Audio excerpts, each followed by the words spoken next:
Hello and welcome everyone. Today I'm going to go over this new note-taking application called Obsidian. Let's go ahead and take a walk through it. We can see here on the home page states that it can be a second brain, and they do have different versions that will work on Windows, Linux, and also Mac. And right now it's in beta. I'm going to go ahead and walk through the version 0.6.4. So I've already downloaded the application here. Let's go ahead and also look at the pricing structure they have. So it is 100% free use for the application. You don't need any accounts or you don't need to sign up. Originally I did go through a sign up process, but it looks like that is not required anymore. Let me see. So if I click on download, get up. Yep, it just lets you download it right now. So there is no sign up period. So unlike Roam Research, you can just go to the website and get direct access to the application. Okay, so I've downloaded and installed the application. And when you first open it up, it wants you to create a folder location where you would store the vault. You know, one of the main things that you get out of Obsidian here is that you can leverage this and have all your information local on your personal device. You don't have to have access to the internet and leverage a SaaS type solution like Notion or other applications similar to that there, where everything's syncing to the cloud service. So let's go ahead and open up or we'll browse. Here, I created a folder here that I will use. OLAB, I've been using Obsidian for a couple weeks now. We go ahead and select the folder here that I'm going to use for this demonstration. So on the left side here, you have by default your File Explorer, the search, the Open Quick Switcher here, the Graph View, and Open Markdown importer. On the other side, as I mentioned, you'll get the backlinks and the tags, and here in the central piece, in the central portion of the application, this is where all your windows will open up. So if we go ahead and create a new file, we can go ahead and type the name in here, new file 1, and the formatting of the document is based on Markdown, so you can give it a heading here, subheadings. You can do bullets.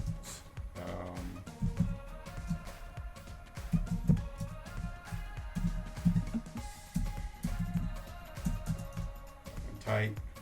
You can also do code blocks.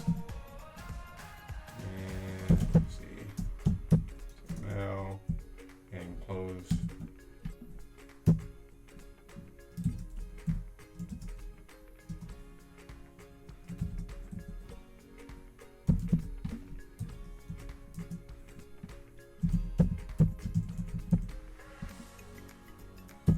Amongst other different things here that you can do in here. You can also add in tags. So if we add in tags here,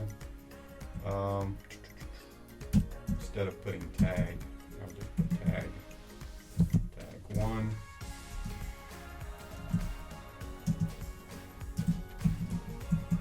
Tag 2.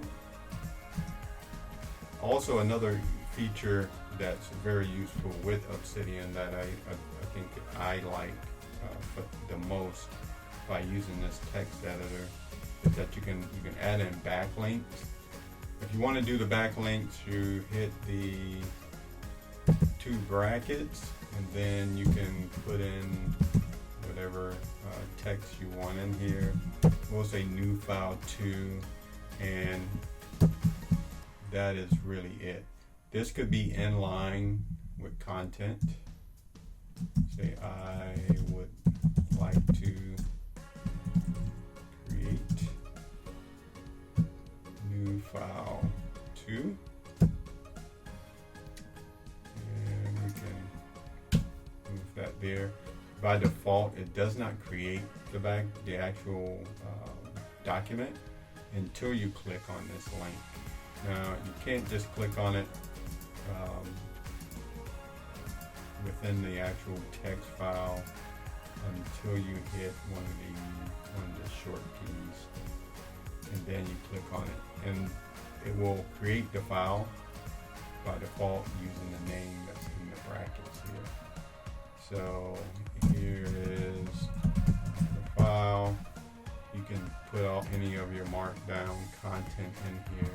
And then you can see on the side here where you have backlinks or other files linked to this particular file. So this is pretty useful, where it'll start showing you at least the files that are linked to this one file. So if we go into this new file here, we'll see along the top of the window pane here, there's a button to preview the markdown. You see how that looks.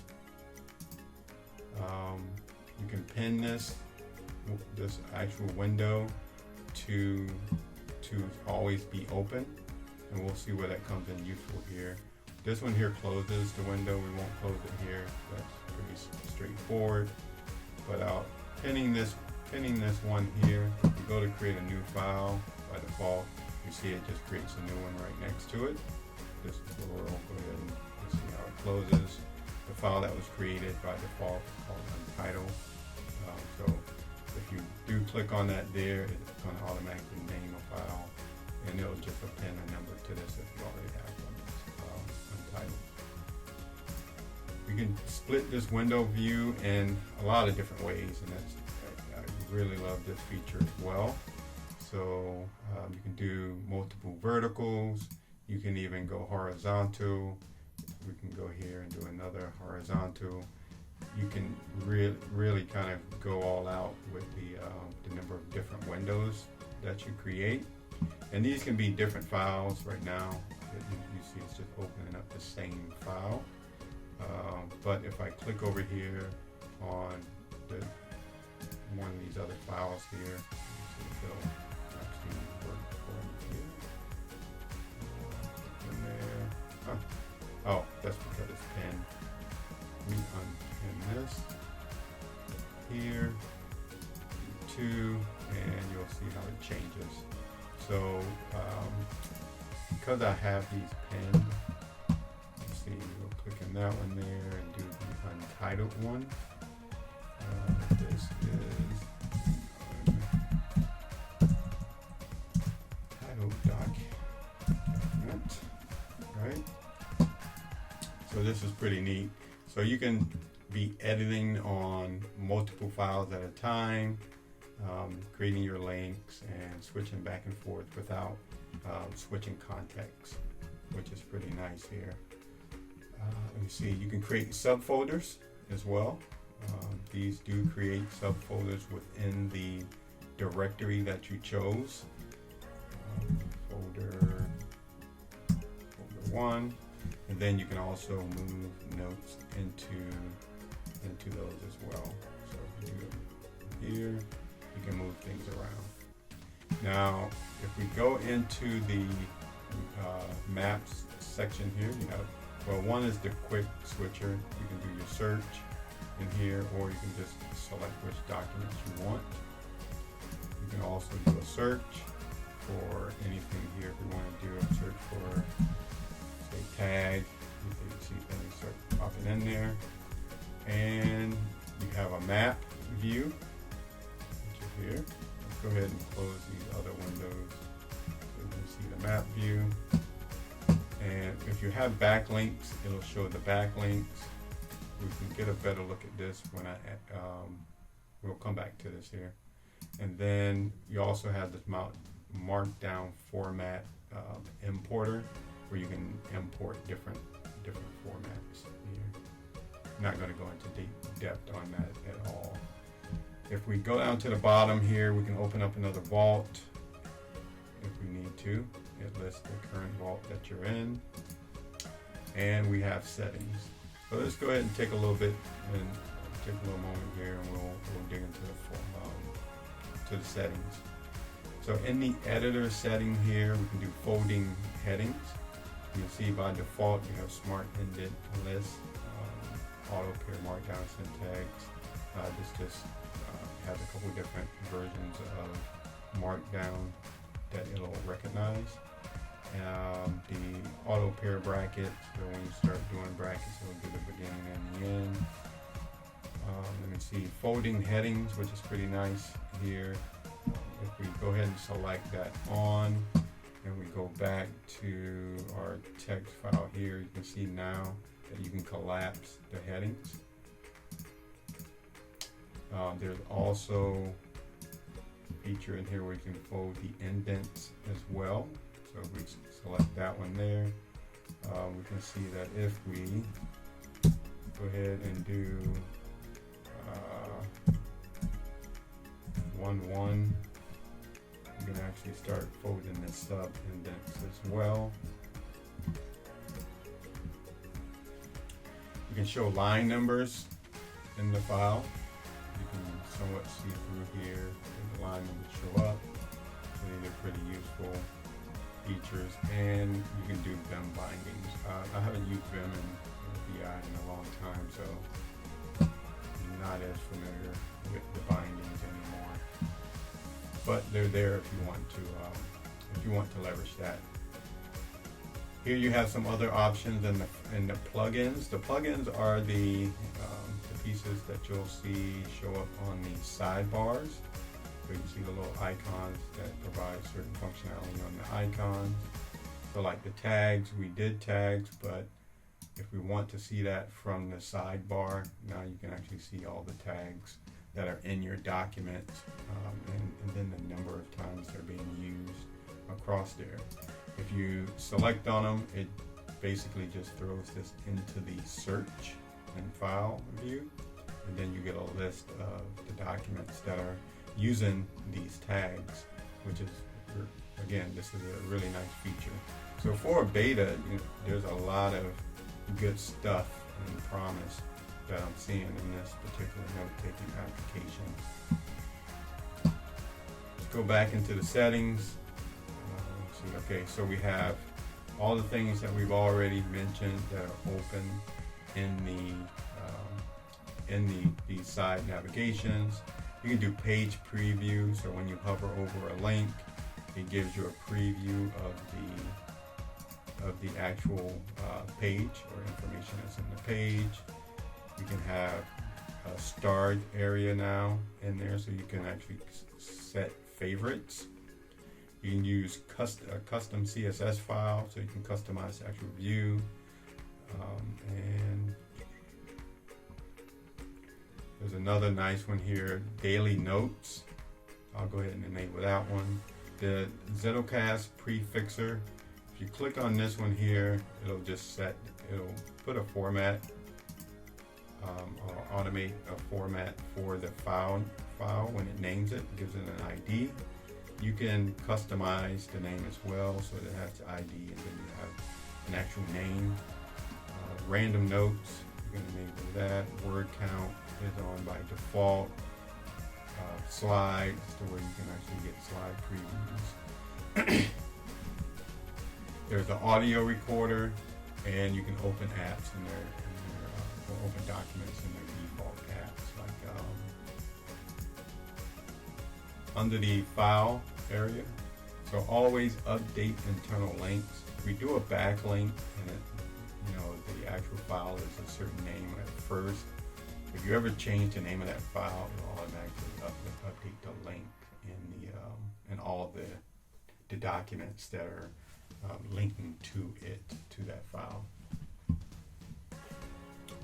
Then the new note default location, you can set it in the root folder, same as the folder that you have selected, or in the specified folder below, which you would have to put in a folder here. I like to put it in same folder as file is in. So as you switch around into different folders and you create a new file, it'll by default You have hotkeys that you can come in and customize. There's a lot of them here. If you want to customize the different hotkeys, you just come in here and you click on it, and you select a certain key that you want. You can also go ahead and reset these back to the default if you need to. The appearance, you can come in and set themes. I like the dark theme, but they do have a light theme as well. You see how that looks.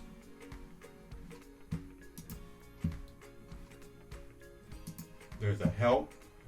This is pretty useful. You can go ahead and you can add the help, and what you'll see is that in the File Explorer now, the help files are all stored in here. What it does is creates a folder for that. You'll see here is the vault that was created that we started out with when we opened this up. As I mentioned in the beginning, everything is stored locally on your machine, and the good with that is everything's stored with you. You don't have to worry again about anyone having access to your data. But you can also store this, as you see that I put it in on a OneDrive folder here. So it does get synced across devices, the Vault does, and I also get version history, which is something that is not included yet with Obsidian in its beta form. So if you need to have some kind of versioning to your document, so as you go in and you edit the content, and you want to have different versions of it, if you put it on something like OneDrive or Dropbox, you can get that functionality where it does not come out of the box right now. As I was going into the Obsidian help, you'll see it created the folder, and then all the relevant help files and content for the help are stored in there.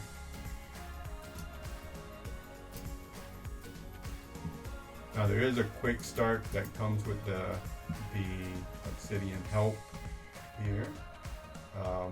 It's pretty good to go ahead and walk through the different files. It's very helpful to get you started with how to use Obsidian. Go back into settings. You can get the current version. If you have a commercial license, which I think is available now, you can add that in. But right now I use the personal license, which is for free right now. The account, if you have it in the account, you can put in your account.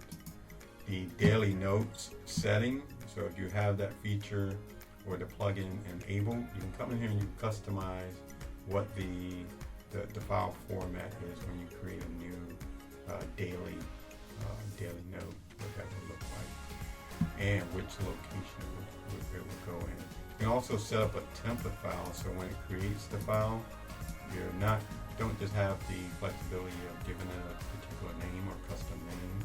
It can actually have certain content, customized content in the actual file. So when you open it up, it'll be formatted in a certain way, so that you want to fill in, say, some questions of the day. They will always, when you create that new file, be there for you. You don't have to copy and paste or anything like that. And then there's the Zettelkasten prefixer, where if you enable this, you can go ahead and have everything drop into a particular file location. Okay, so here we have a create a note. This is from the actual help. You can edit the help files.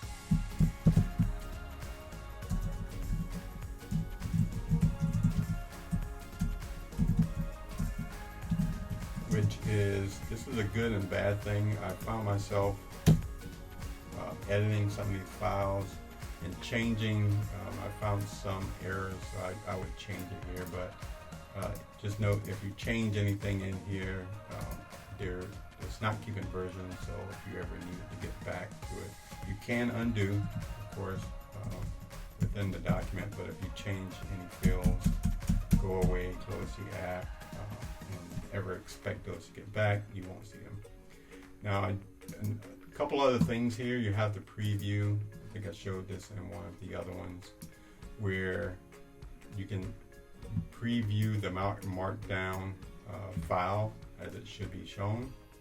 And if we look here at some of these links, we have the links where it has this exclamation point. This just means that it's going to show the actual whatever's linked here in line in the document when you do the preview. If you don't put that in there, the exclamation is gone, it just puts a link to the file.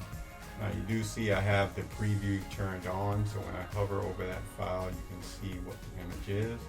If it was just text as well, let's go ahead here. You'll also see you get a preview of what's in the text file as well.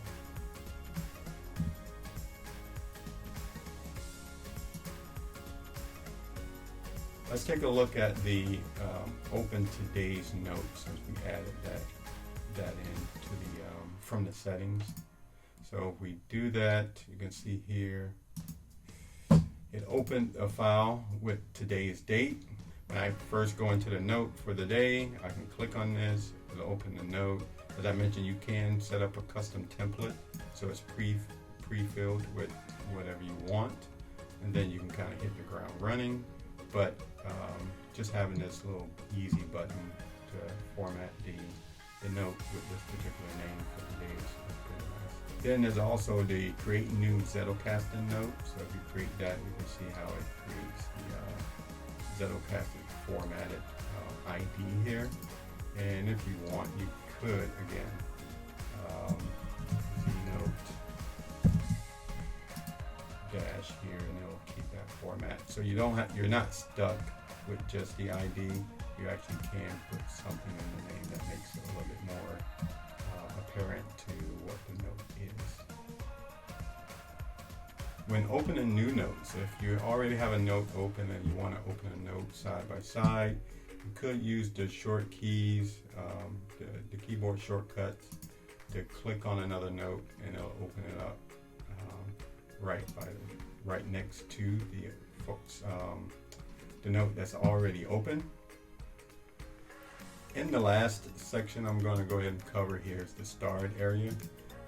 I did enable this particular plugin, so if I go to a note, let's just say I want this note here to be starred, you can go here into the little three dots here, and we can star this. And basically it just does it creates it as like a favorite. So when you go in here, those are always the ones that you start will always be there. Okay, so we finished with all of the settings. I did not go super detailed with the settings right now. This is really meant to give a brief walkthrough.